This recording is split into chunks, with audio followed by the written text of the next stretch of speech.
Вітаю вас, друзі! Учора Владимир Путін зібрав мамаш росіян, які воювали або воюють проти України, і протягом години видавав якісь дивні звуки. Це от...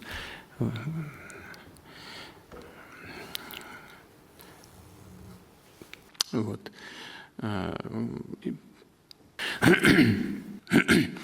Ну... Скоріш за все, таку зустріч він вирішив провести, аби заспокоїти росіян, показати, що він насправді із народом, бо останнім часом з'являється дуже багато повідомлень про те, що дохнуть мобілізовані окупанти. Вот сейчас начинают приходить первые данные о погибших мобилизованных солдатах. 5 резервистов погибли в ходе специальной операции. Сами ребята так говорят, что они пушечное мясо для них.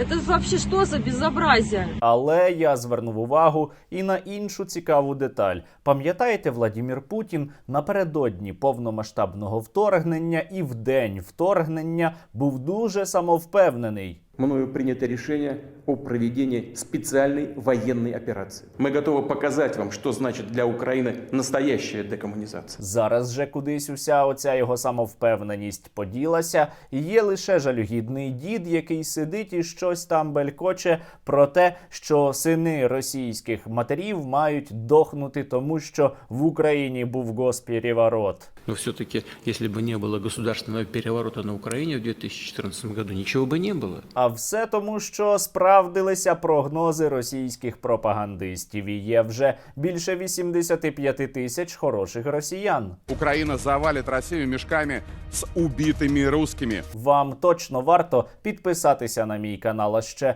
натиснути лайк до цього відео та залишити під ним будь-який коментар. Тоді цей випуск набере якомога більше переглядів. Отож, Владимир Путін почав свої розповіді, як завжди, із казочок про жахливих українців, які начебто розстрілюють своїх. Наши ребята своими глазами наблюдали. Вот, и тела валяются, даже не собирают, просто расстрелянных. Проте реальність, як завжди, дуже сильно відрізняється від казочок бункерного щура, тому що у цій самій реальності родичі мобілізованих росіян скаржаться, що розстрілювати хочуть самі росіян. Говорят, что тут куча трупов, их кидают на передовую, отступать у них нет возможности, потому что свои же их будут расстреливать. Але ви що? Це були насправді дуже корисні російські розстріли, не те, що жахливі українські, яких не існує. Недавно опять случай.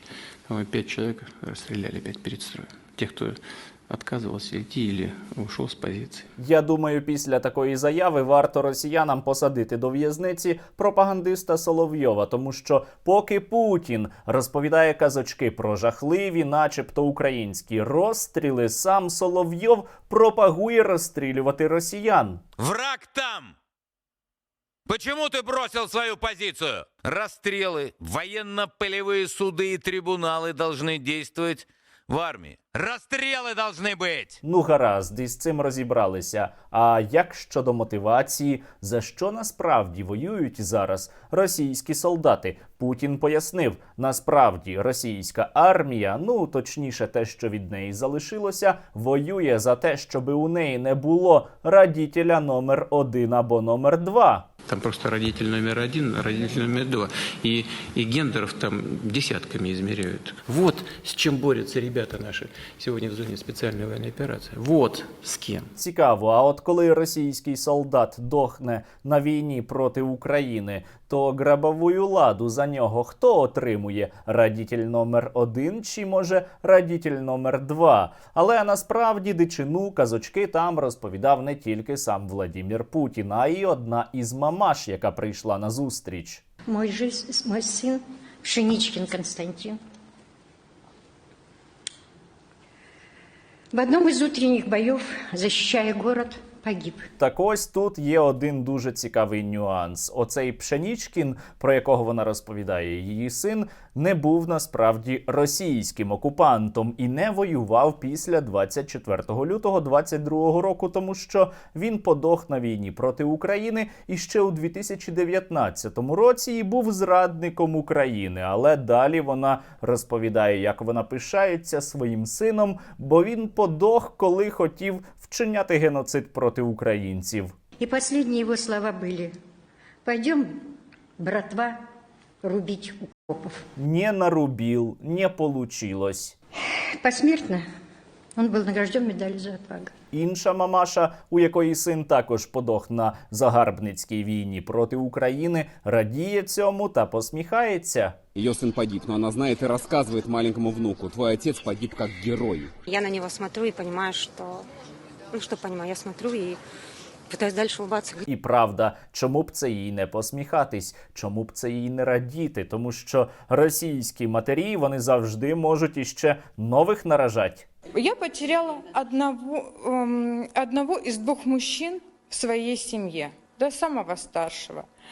Но у меня есть младший, и наш маленький мужчина, он тоже растет. Зрештою, Владимир Путін пояснив росіянкам, чому їхні діти мають помирати на чужій війні, у чужій країні за інтереси Владимира Путіна, тому що інакше вони би взагалі померли би від алкоголізму, а так іще радіти потрібно. Некоторые ведь живут или не живут непонятно, и как уходят от водки там или еще от чего-то.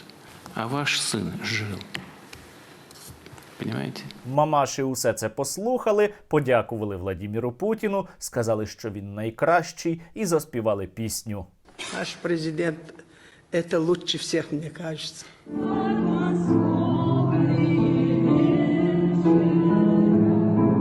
Серйозно, друзі, вони ведуть війну проти чужої країни, ведуть війну загарбницьку, абсолютно нічим не виправдану. Владимир Путін використовує дітей росіянок просто як гарматне м'ясо, відправляє їх на забій. Я думаю, що до Нового року може вже бути 100 тисяч ліквідованих російських загарбників, а потім він запрошує мамаш ось оцих окупантів і каже їм: ваші діти дохнуть, тому що, вони могли би бути алкоголіками. А взагалі там родитель номер 1 або родитель номер 2, тому ви усі маєте бути вдячні. Совсем спятили уже.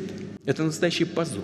Уся оця зустріч більше нагадувала насправді виставу, тому що там не було мамаш російських мобілізованих, які постійно виходять і записують відеозвернення до Путіна. Ніхто їх якраз туди не запросив. Немыслимое количество погибших. Нас выжило очень мало выживших. І поки на російському телебаченні відбуваються усі ці спектаклі, у реальності усе зовсім не так. У реальності мобілізовані російські загарбники знову записують відеозвернення, у яких вони ридають, плачуть, як їм погано і як вони масово дохнуть. Я один со второй роты. Нас осталось не так много. Нас потрепало. Мы были разбиты. Часть была уничтожена. Наш командир роты пропавший без вести. Замполит пропавший без вести. Їх, як вони кажуть самі, свої ж взяли та й кинули, а потім свої ж обстріляли. Со всего орудия стреляли по нам наши же солдаты. Нас бросили. Нас просто кинули, как кусок мяса. Мы просто были кинуты. І тут варто нагадати, що цим окупантам не можна записувати такі відеозвернення, тому що їх за це можуть, по-перше, розстріляти, а по-друге, Соловйов, той самий, який воював на усіх фронтах, може навчити їх життю. Кстати, Константин пишет: покажи героизм на фронте. Я там было не раз, а ты, где? Извините, без погон. Мені особисто учорашня зустріч Владимира Путіна із мамашами росіян або із тими, хто грали їхні ролі, дуже сподобалась, тому що вона показує, що Путін і далі живе у світі ілюзій, абсолютно відірваний від реальності. А у реальності російські солдати мруть на нашій землі у величезній кількості і будуть дохнути і надалі. І жодні блекаути, жодні російські ракетні обстріли нашої інфраструктури, жоден терор проти цивільних цього вже не змінить. Росія програє на полі бою, і Росія програє цю війну завдяки нашим захисникам, завдяки Збройним силам України. Тому, як завжди, я вас закликаю: допомагайте нашій армії, допомагайте нашій армії нищити ворога, і наша армія обов'язково нам із вами принесе перемогу. Як би важко не було, далі, друзі, будуть руїни Російської Федерації і вільна та незалежна Україна.